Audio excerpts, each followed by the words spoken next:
The walls of Parliament trembled under the weight of yet another explosive showdown that could define South Africa's political future. In what has now been dubbed the most humiliating clash yet for President Cyril Ramaphosa, ANC heavyweight Gwede Mantashe turned the spotlight directly on the president's most damaging scandal, the infamous stolen dollar saga at his Phala Phala farm.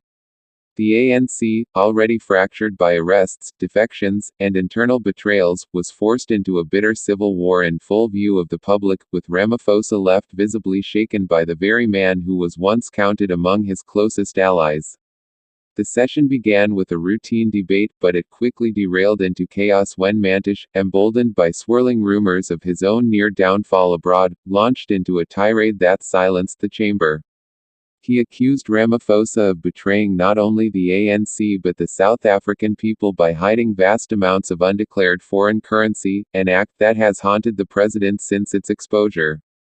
"You speak of integrity and reform," Mantashe thundered, "yet your own hands are buried deep in dollars that never saw the Reserve Bank, never touched the Treasury, and never benefited the citizens you swore to serve. You have sold the soul of this nation to protect your image." Gasps rippled across Parliament. Some ANC MPs lowered their heads in shame, while opposition benches erupted in applause. For the DA&F, this was vindication. They had long argued that Ramaphosa's carefully curated image as a reformer was nothing more than a facade. Now, with one of his own party stalwarts publicly humiliating him, the illusion was shattered. John Steenhuisen, leader of the DA, wasted no time seizing the moment. "We warned you," he declared, pointing at the president.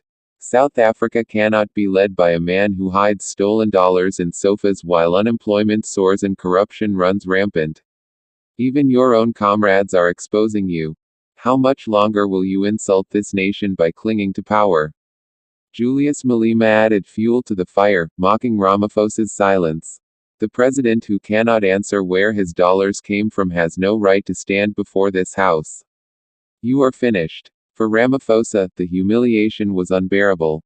His attempts to respond were drowned out by heckling from opposition benches and murmurs of discontent from his own side.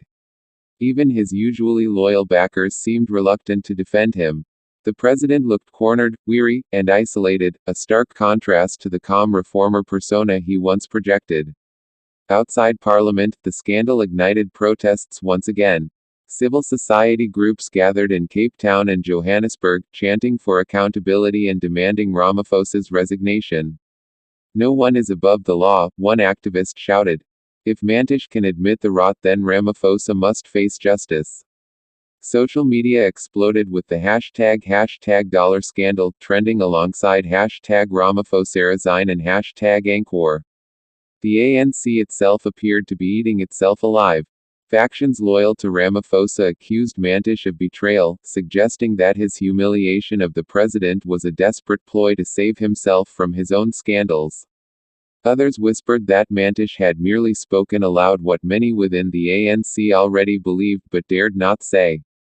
The cracks within the ruling party are now impossible to ignore. Political analysts described the showdown as a turning point. "What we witness today is the ANC collapsing in real time," one analyst remarked.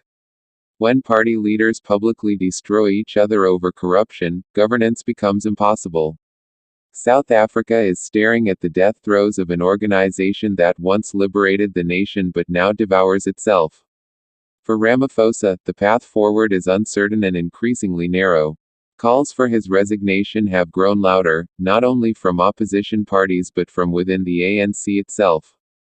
Parliament's next sitting promises to be even more volatile, as MPs push for full investigations and possible impeachment proceedings.